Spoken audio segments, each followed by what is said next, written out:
Number 3, the private sector is inherently stable. This is the same argument that the classicals make. Okay, sure, a capitalist economy fluctuates a little bit, but it's self-correcting. You know, recessions, if they occur, will be small and self-correcting. Okay, so there's nothing that the government needs to do about it. Okay. And then number 4, this is a good story here. Government fine-tuning of the economy won't improve the functioning of the economy, and in fact, it will probably make it worse.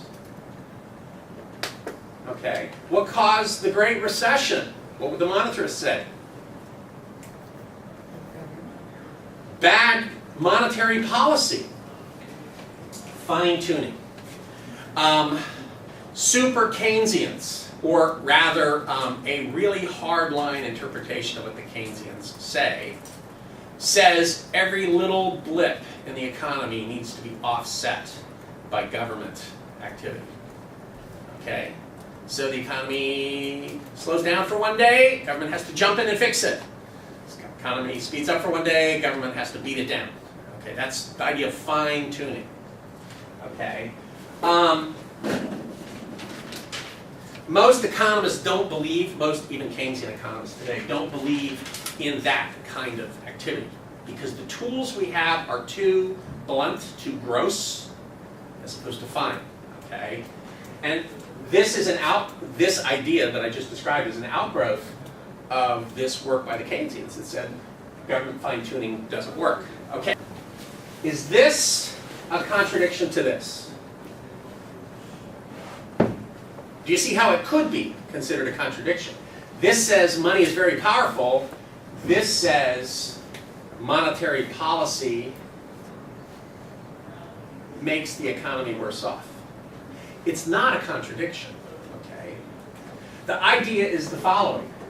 Monetary policy is very powerful, but it's not very controllable. We don't have fine control over either monetary policy or the effects of monetary policy on the economy. Okay?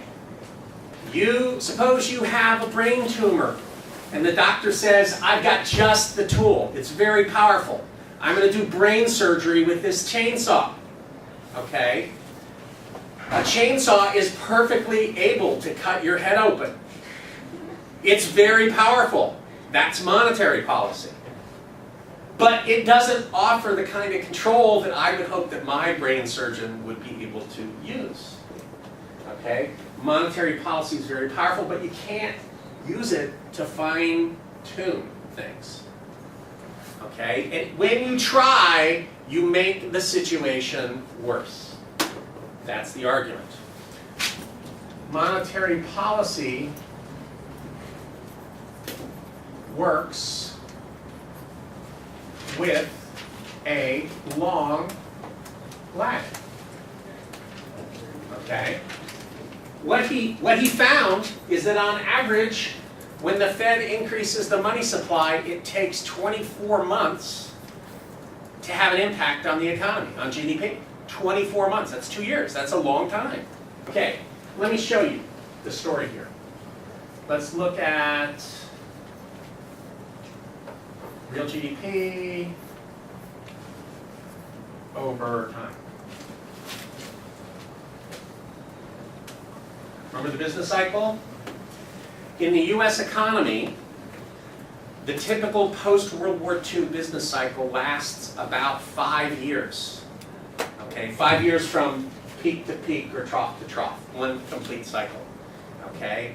It's roughly 1 year of recession, 5 years of expansion, which is why it has an upward tilt, because it grows more than it declines. Okay? Actually, it's 11 months, if you want to be more precise. 11. So it's a little less than a year. Okay, so let's look here. Let's suppose that this is 2001. In 2001, we had a recession. Okay? Now, how do we define recessions in this class at least?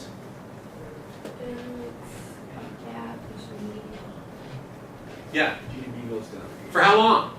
A day? 6 months. 6 months, right? So until GDP falls for 6 months in a row, it's not a recession yet. It's just a blip. Okay? So the economy declines for 6 months.